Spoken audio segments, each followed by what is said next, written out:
Oi, querida. Senta aqui pertinho que vou te contar uma história que carrego no peito há anos.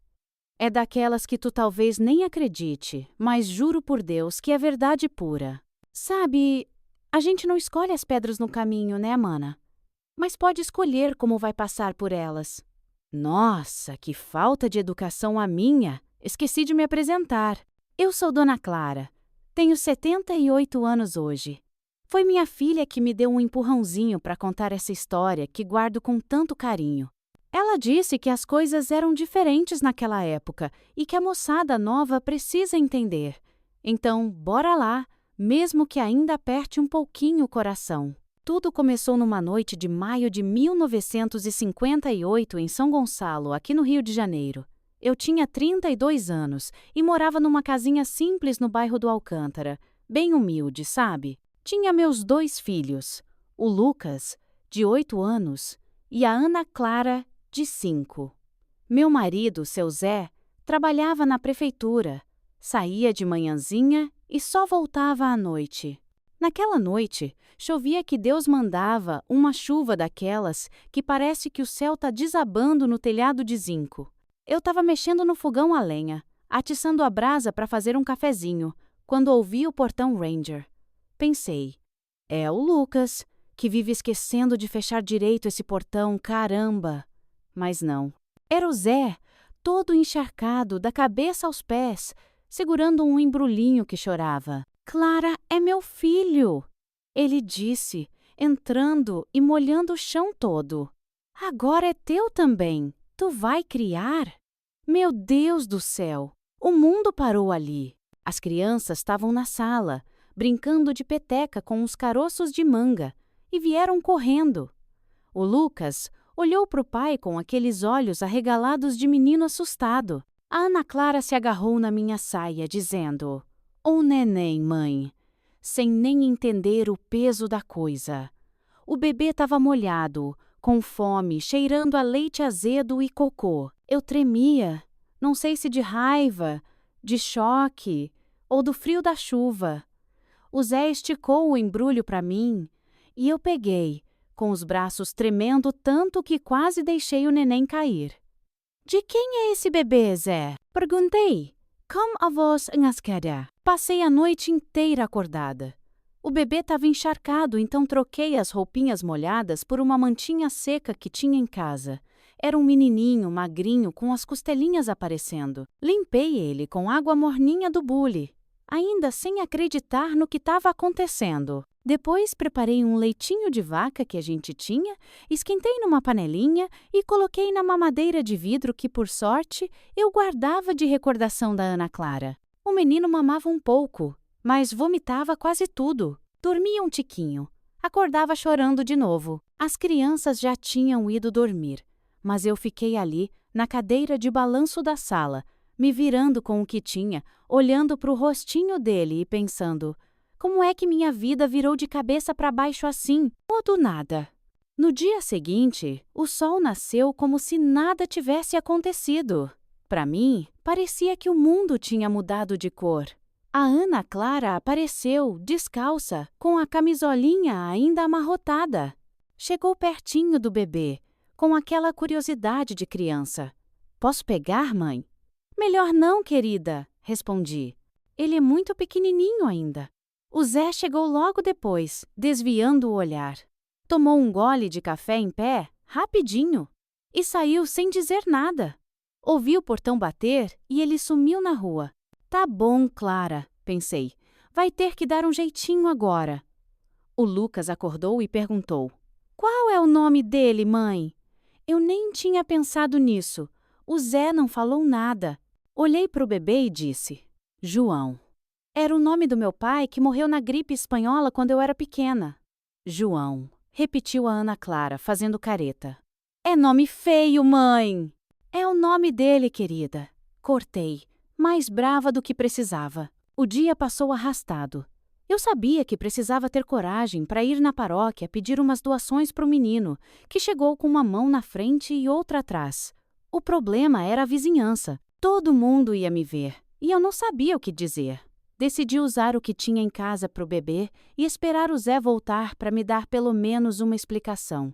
Eu ia encarar ele, mesmo sabendo do que ele era capaz. À noite, quando o Zé chegou, a mesa estava posta e o João dormia num cestinho forrado com lençóis. Chamei ele de João, informei sem olhar para ele. O Zé bufou. Tá bom, serve. Comemos em silêncio. As crianças falavam besteirinhas, conversando entre si. Depois do jantar, o Zé sentou no batente da porta para fumar, como sempre. O Lucas foi dormir cedo. A Ana Clara ficou comigo na cozinha, secando a louça. Mãe, ela perguntou baixinho. O pai vai trazer mais neném hoje? Engoli seco. Não, filha, vai ser só o João. Mas no fundo eu não tinha certeza de nada. Não sabia quem era a mãe do menino. Não sabia há quanto tempo o Zé tinha uma amante. Não sabia se era a primeira ou se tinha outras. Só sabia que minha vida tinha mudado para sempre naquela noite chuvosa de maio. Quando a Ana Clara foi dormir, fui para o quarto. O Zé já estava deitado. Sentei na beirada da cama, as mãos no colo, como se estivesse rezando. Talvez estava mesmo. Coloquei o cestinho com o João no nosso quarto, porque não tinha outro lugar. E, apesar de toda a raiva, não conseguia deixar aquele menininho tão longe de mim. Ele tinha um cheirinho bom depois do banho que dei, um cheiro de inocência. Juntei toda a coragem que tinha e disse, com a voz mais firme que consegui: Agora tu vai me contar de onde veio esse menino, Zé. Ele virou as costas e falou, sem me olhar. Já disse, é meu filho. De onde veio não importa. Importa sim, Zé, insisti, a voz quase tremendo. É na minha casa que ele tá. Sou eu que vou criar. Eu tenho direito de saber. Ele se virou rápido, com aquela cara que eu conhecia bem.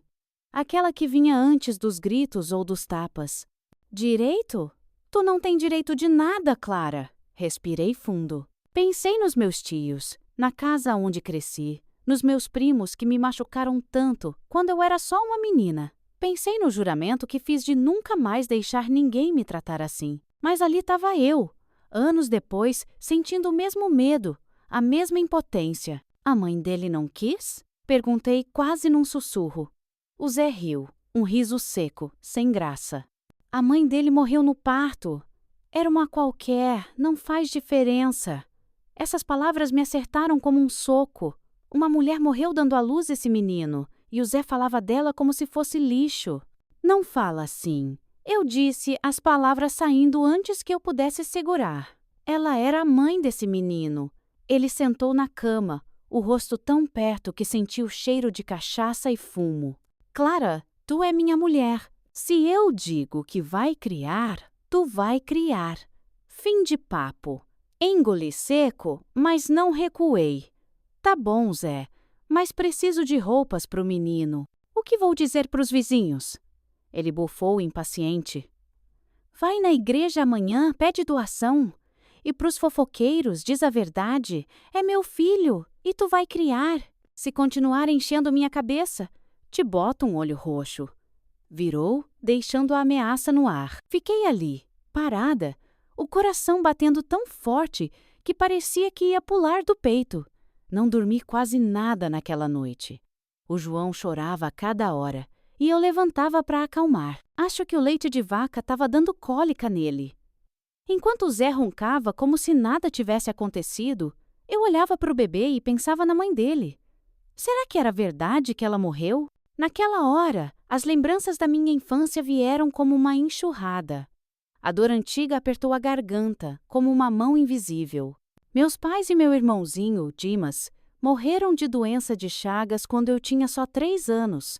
O barbeiro infestou as casas de taipa da nossa vila, em Seropédica. Primeiro foi meu pai, com o coração inchado. Depois minha mãe. Por último o Dimas, que mal tinha começado a viver. Não tenho memórias deles, só uma foto amarelada que guardo até hoje. Fui criada pelos meus tios, numa fazenda nos arredores da cidade. Era uma casa grande, mas para mim sempre pareceu pequena. Éramos 6 crianças, eu e meus 5 primos, a única menina.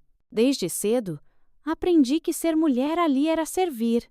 Enquanto os meninos brincavam no quintal, eu lavava prato, esfregava chão, tirava leite da vaca antes do sol nascer. Minha tia, Dona Lourdes, era a irmã mais velha da minha mãe, com um rosto duro, olhos desconfiados. Mulher que não trabalha não presta. Feck, ela dizia, me ensinando a passar roupa com ferro de carvão. Meu tio, seu Manuel, vivia bêbado com um hálito azedo de Sea Farmers Market. Os primos mais o Carlinhos e o Jefinho, mandavam na casa antes mesmo do pai. O Carlinhos, com 13 anos, já era forte como homem. O Jefinho, de 10, era mirrado, mas com um olhar malicioso que me seguia enquanto eu varria a sala. Tudo começou quando eu tinha 8 anos. Uma mão no braço enquanto eu juntava lenha no quintal. Vem cá, Clarinha, vamos brincar de um jogo novo, disse o Carlinhos. No começo, achei que era brincadeira, mas logo as mãos começaram a doer, a machucar.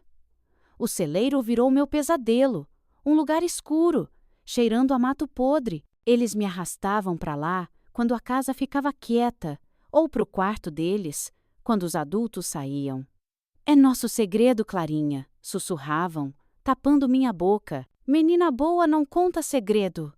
Eu mordia os lábios até sangrar, segurando o choro. Os outros primos, Zezinho, Paulinho e Marquinhos, eram pequenos demais para entender, brincando enquanto eu era levada para os cantos escuros. Se tu abrir o bico, a gente diz que tu é oferecida, ameaçava o Carlinhos.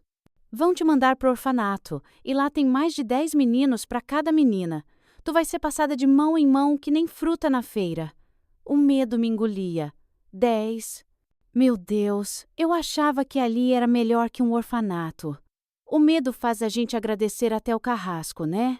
Cresci me fazendo pequena, desviando dos toques, mas nem sempre conseguia. Às vezes, o tio estava tão bêbado que nem via nada. Outras, a tia saía para a igreja e os primos mandavam na casa. Eu me escondia no sótão, entre coisas velhas, até ouvir vozes de volta. A escola foi meu alívio.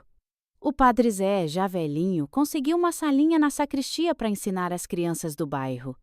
Aprendi a ler, escrever, fazer contas, um pouco de história do Brasil. A professora, Dona Cida, era uma moça magrinha de preto com mãos delicadas. Às vezes, ela me olhava como se soubesse de algo. Aos 11 anos, engravidei. Minha tia, com olho de gavião, percebeu logo. Me levou para uma parteira nos fundos da cidade. Tomei chás de arruda e losna que quase me mataram. Sangrei por 3 dias, entre a vida e a morte. Minha tia, pela primeira vez, enfrentou os primos com um rodo na mão. Se ela morrer, vocês vão se ver com o pai e com a cidade. Eles recuaram por um tempo, mas voltaram a rondar quando eu tinha 12, 13 anos. Aos 14, engravidei de novo. Minha tia ficou uma fera. Pegou uma vara de marmelo e quebrou o braço do Carlinhos. Deus me perdoe, senti uma pontinha de prazer vendo ele gemer no chão. Fui para a parteira de novo, sangrei por 4 dias, mas sobrevivi. Meus tios começaram a falar em me mandar para um internato, mas não tinham dinheiro. Eu só queria sair dali. Aos 15, conheci o Zé, que trabalhava no cartório. Era bonito, de olhos claros, sapatos brilhando. Ele vinha em casa resolver umas questões de terra com meu tio.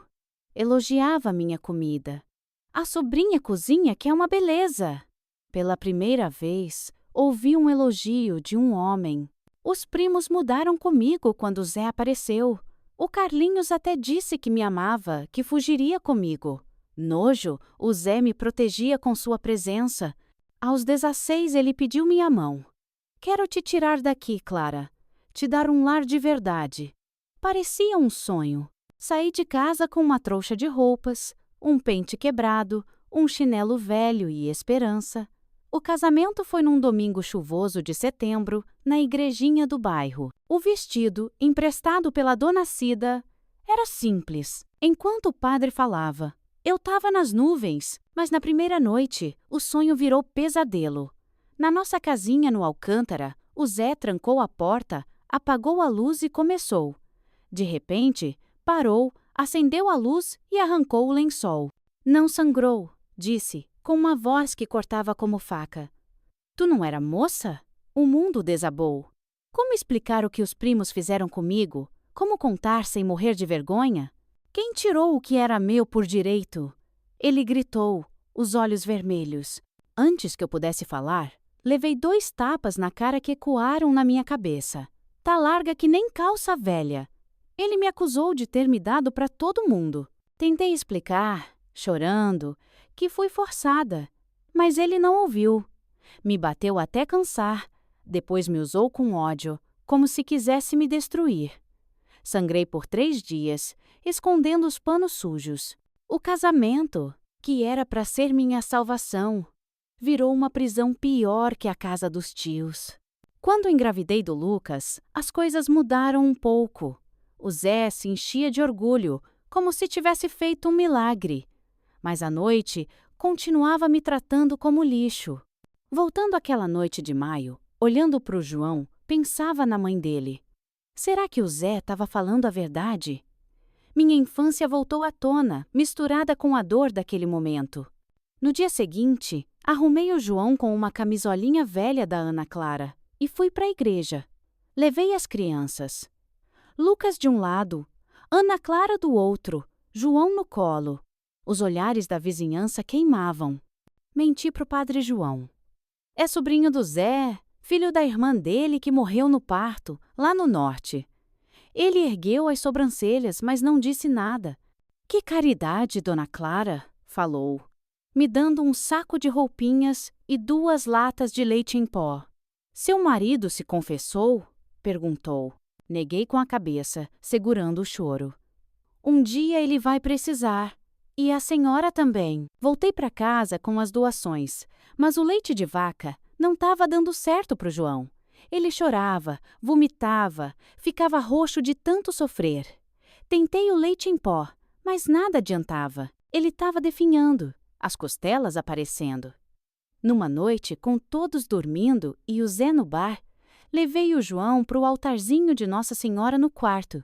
Mãe Santíssima, não deixe esse inocente morrer! Rezei, chorando. Adormeci ali, com ele no colo.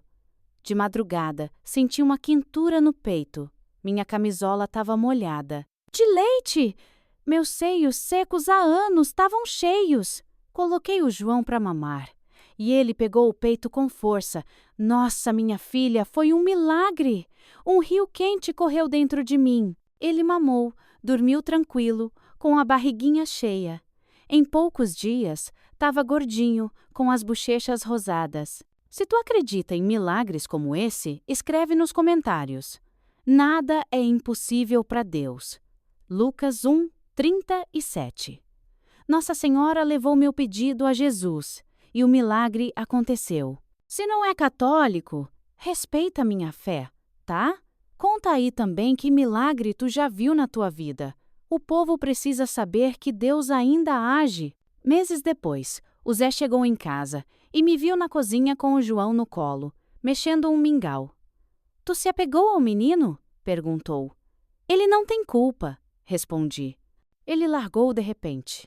A mãe dele era a Teresa, empregada da Dona Lúcia, a costureira rica do centro. Fiquei quieta esperando. Era bonita, mas burra. Achou que eu ia largar tudo por ela. Meu peito apertou. Morreu no parto, sozinha num quartinho nos fundos da casa da Dona Lúcia. Cortaram ela para tirar o menino. Fiquei horrorizada com a frieza dele. A Dona Lúcia ficou com ele 3 meses, mas ele chorava muito, rejeitava a mamadeira. Tava definhando, a família dela não quis o escândalo. Me mandaram trazer ele para cá. Vou criar o João como meu, eu disse firme. Não por dever, mas porque ele é uma criança inocente. O Zé me olhou, surpreso, mas não disse nada. Pegou o chapéu e saiu pro bar. A gente vai sobreviver, pequeno, sussurrei pro João. Continuei indo à igreja todo domingo, levando as crianças. A primeira missa com o João foi uma provação. Os sussurros vinham de todo canto, mas ergui a cabeça, apertei o terço e rezei por força. Depois da missa, as fofoqueiras vinham com perguntas. É o sobrinho do Zé, né? Coitadinho, sem mãe. Repeti a mentira tantas vezes que quase acreditei. A dona Lúcia, do outro lado da praça, sabia a verdade. Nossos olhares se cruzaram, mas ela só acenou e foi embora. Os meses passaram, os rumores continuaram. Mas a Ana Clara adorava cuidar do João. E o Lucas, mais quieto, às vezes olhava para o irmão com carinho. Um dia, a dona Rosa, minha vizinha viúva, apareceu com roupinhas para o João. Não te julgo, Clara, ela disse. A vida nem sempre é o que parece. Agradeci, emocionada. As fofoqueiras vão cansar, ela falou, apertando minhas mãos. Força, mulher. Tu tá fazendo certo. Com o tempo, o amor pelo João me libertou do peso dos olhares. A dona Rosa me ensinou a fazer compotas, goiabada, doce de abóbora com coco. Comecei a vender nas ruas com as crianças, num carrinho de mão que comprei no carnê. O João ia junto, sentadinho entre os vidros de doce. As pessoas compravam, talvez por pena das crianças. O Lucas, esperto, fazia as contas rapidinho. Esse menino vai longe, diziam. Eu engoli o orgulho, feliz. Logo comecei a fazer bolos, quindins, bem casados para festas. Trabalhava à noite com a dona Rosa, dividindo encomendas grandes. Até a dona Lúcia pediu doces para uma festa e elogiou. Contei a ela a verdade sobre o João. O dinheiro dos doces ia para uma lata escondida na farinha. Dava segurança para comprar remédios ou material escolar sem depender do Zé. As crianças cresceram. O João me chamava de mãe, sem saber a verdade. Na escola, implicavam com o Lucas e a Ana Clara por causa das fofocas. Tive que contar a verdade para os dois mais velhos. O João é filho do pai com outra mulher que morreu no parto. Expliquei. Guardem segredo até ele crescer. Eles prometeram sérios. O Lucas disse, é nosso irmão. A Ana Clara abraçou o João com força. A vida ficou mais dura com a crise econômica. O salário do Zé caiu e ele foi rebaixado na prefeitura. Meus doces viraram necessidade. O Lucas começou a trabalhar na padaria depois da escola. Insisti que estudasse. Ele vai terminar o ginásio, falei pro Zé, firme. Ele não discutiu. Já não me batia. Só ameaçava. Talvez estivesse cansado. Numa noite de maio, chovia forte. O Zé, bêbado, saiu do bar do seu Nestor depois da meia-noite. Na manhã seguinte, encontraram ele na valeta do campinho, de bruços na lama. O Zezinho, filho da dona Cissa, achou o corpo. Não tinha mais jeito. Quando me contaram, fiquei parada na porta, sentindo a chuva no rosto. Não chorei, não gritei. Sentia um vazio, um misto de alívio e culpa. O Lucas chorou muito, abraçado a mim. A Ana Clara arrumava a casa para o velório, chorando. O João, de 8 anos, estava perdido. O pai morreu mesmo, mãe? Sim, filho, foi para o céu, respondi, sem certeza. O funeral foi simples, por respeito aos filhos. Pouca gente veio. Na missa de 7º dia, a dona Lúcia apareceu. Elegante, de preto. Meus sentimentos, Clara, disse segurando minhas mãos. Podemos conversar? Sentamos sob uma árvore na praça. Ela tirou um envelope da bolsa. São fotos da Teresa, pro João conhecer a mãe. Eram 3 fotos de uma moça bonita, de olhos grandes como os do João. Ela era talentosa, cantava enquanto costurava, disse Dona Lúcia. Cuidei dele como meu, falei, chorando. Eu sei, ela respondeu, tocando meu ombro. Por isso não o tirei de você. A casa ficou mais leve sem o Zé. Era dos meus sogros, que morreram num acidente de trem antes de me conhecerem. Como casei com papel passado, a casa era minha e das crianças. As contas apertavam, mas os doces ajudavam. O Lucas ganhou mais na padaria. A Ana Clara trabalhava comigo. As fotos da Teresa estavam numa caixinha com a certidão do João, que me tinha como mãe. O Zé conseguiu o documento, provavelmente de jeito torto. Mas era o que importava. Um mês depois, contei a verdade para o João. Você é meu filho no coração, disse, segurando suas mãos. Contei da noite de chuva, da Teresa, do milagre do leite. Ele chorou muito. Não sou o seu filho de verdade? Você é sim.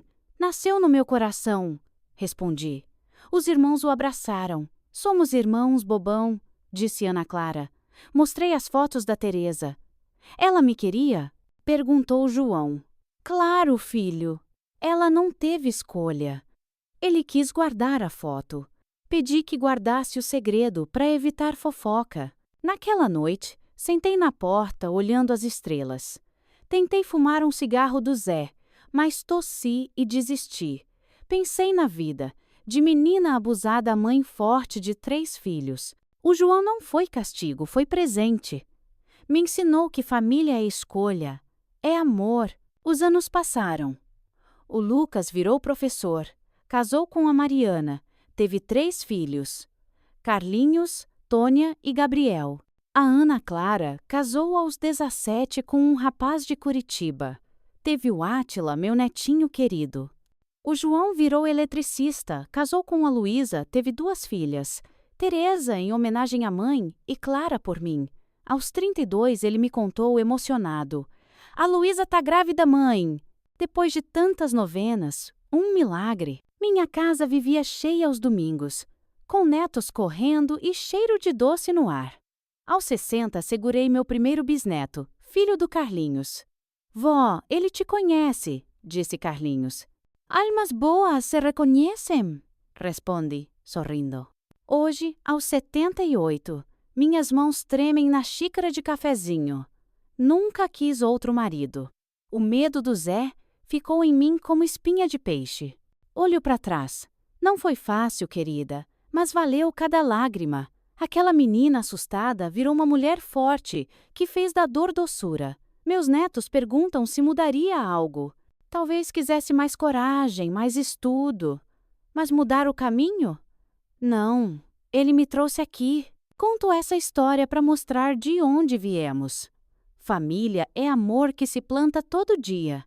Uma mulher pode se curvar, mas não quebra. Quem sabe minha história ajude outra Clara por aí, nesse Brasilzão, a encontrar coragem para seguir em frente.